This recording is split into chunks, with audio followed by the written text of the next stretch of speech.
Women are at least half of the population. If that half is not having access to what would allow them to fulfill their potential, one is deliberately subduing growth and economic development. Hello, this is the Weekly Tradecast, a podcast brought to you by UNCTAD, the UN's trade and development body. I'm Sarah Toms. We're exploring how major events are shaping trade and development and how that affects billions of people around the world. This week, we're looking at debt and why women suffer the most when countries with large borrowing burdens are forced to cut back on spending. The current cost of living crisis has not helped, but women typically have struggled to make ends meet and avoid falling into debt. Gender inequalities in society mean women are routinely paid less than men and are more likely to leave work to care for children or elderly relatives.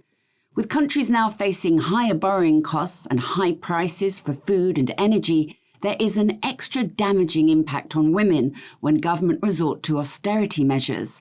Health and education are often the first places to be cut, depriving women of relatively good jobs in the public sector and forcing more of them to be unpaid caregivers. Girls are often the ones taken out of school when family budgets are tight.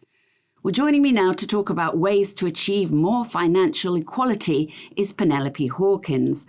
Penelope recently travelled to Chandigarh in India for a G20 working meeting and got to see the impact of the cost of living crisis firsthand. Well, welcome, Penelope. Thanks for joining us today. Tell us more about why women are more likely than men to struggle with debt, and how does this disparity create everyday challenges for women? You've just come from India and you've seen the impact firsthand. Yes, India, of course, is a marvelous economy where one can see huge areas of development over recent years. But of course, the cost of living crisis pulls the whole economy down, and particularly women. And if we undertake gender analysis on household and country debt, we can see how debt has a more profound effect on women.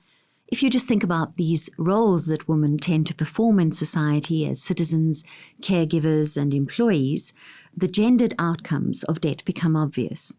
As you've already pointed out, that as citizens, women have the right to have access to basic and adequate social services such as healthcare and education and pensions. And regardless of the equal rights men and women may enjoy in society, where there are deficiencies in basic public services, it tends to impact more on women and girls than on men generally. The key issue, if one just thinks about reduced expenditure, for example, on healthcare, particularly for women of a reproductive age, that affects not only their income earnings, but their longevity. And it's women, of course, who die giving birth, not men. And of course, as caregivers, where there's reduced public support for the elderly or for the young, it's women who have to provide that work. And that, of course, impedes the access of women to labour market participation, but also leads to lower wages and greater informality and makes their engagement in the formal sector more precarious. So everybody is feeling the pain from this global cost of living crisis, but how much worse is it for women in developing countries? So perhaps we can think about a developing country with significant external debt. And right now, in order to service that debt, given the current global situation where we've had increased interest rates in advanced countries, and that's also led to exchange rate depreciation, governments have to shift resources to meet those rising debt needs. We're not even talking about austerity measures. And if that shifts away from health, it means that for many women, particularly in outlying areas where there are now closures of clinics or reduced access to doctors, the only option may be to either delay or to forego treatment. And in most societies, the most vulnerable are women and girls. Indeed, what we do see from the studies is that women tend to borrow as much as men when they do have access to financial services. But of course, what's interesting is that for women in poorer nations, they borrow for health services. Right. They borrow to pay for health services. And that really underlines the need for a public healthcare system. Now, what impact does this debt trap for women have more broadly on economies and societies? Women are at least half of the population, and if we are allowing a situation to take place where that half is not, first of all, adequately remunerated for the work they're doing, and they are not having access to what would allow them to fulfill their potential, whether that be education or healthcare, then in fact one is deliberately subduing growth and economic development. We have to acknowledge that gender is a socio-cultural role and set of responsibilities that have been assigned to both men and women. But we know that's not immutable. If one were to watch a movie from the 50s, you would immediately see how things have changed. I think right now we have a great chance to make a difference as increasingly both in public and in private, people are beginning to be aware that gender disparity undermines development for all.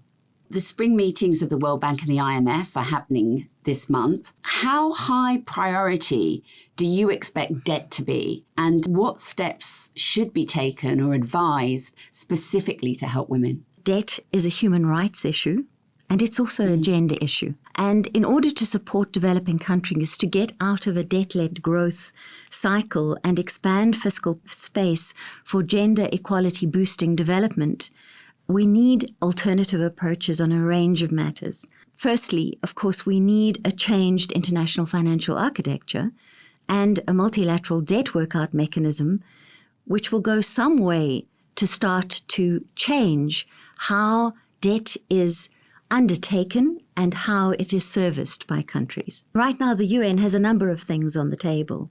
We are calling for increased multilateral development bank lending, mostly because, of course, those loans tend to be more concessional and therefore much cheaper to repay. We're also calling for a regular and new special drawing rights issuance that's focused on development, and also elimination of surcharges, which is the extra interest rate charged to those countries that are really reliant on IMF financing. I think the bottom line is if we want to prioritize gender in development, then a debt relief initiative may well be needed. But at the same time, countries often tend to also build up reserves. And the reason they do that is because they're so aware that there could well be capital flight when they least want it. It's not really a surprise that in a world where least developed countries are currently paying away 20% of their export earnings in debt servicing, that they spend less than half of what the world average share to GDP is on health budgets. So these countries are spending 4% on their health budget instead of 9%, which is the global average. And of course, it's also in these very same countries where the maternal mortality ratio is 6 times greater than what the SDG target sets the world. This seems to really underline how the debt-led growth, the dependence on debt, needs to be readjusted. And I think part of that is rethinking how these countries are not only part of global development chains, but what access to markets they have, how they can best beneficiate their exports. This is really a story about how can trade conditions improve for these countries so that debt-led growth is not really the only alternative. We really need a sea change in the debt architecture. Penelope, some striking statistics there. So what happens in the longer term if these disparities are not addressed? Well, without a real change in the international debt architecture and an improvement in the access of developing countries to financing that is commensurate with their ability to repay, given their current trade profiles, I think we're going to sacrifice our development goals. And not just Goal 5 of the Sustainable Development Goals, which is all about women and girls equality, but all of them. Because the costs of business as usual has cascading risks and negative consequences for us all. sober news, Penelope, but thank you for joining us today. That's Penelope Hawkins, who is this week's guest. Tune into the Weekly Tradecast next week and every week for more insights on the most pressing issues around the world of trade and development. And there's even more on our website, UNCTAD.org. I'm Sarah Toms in Geneva. Goodbye for now.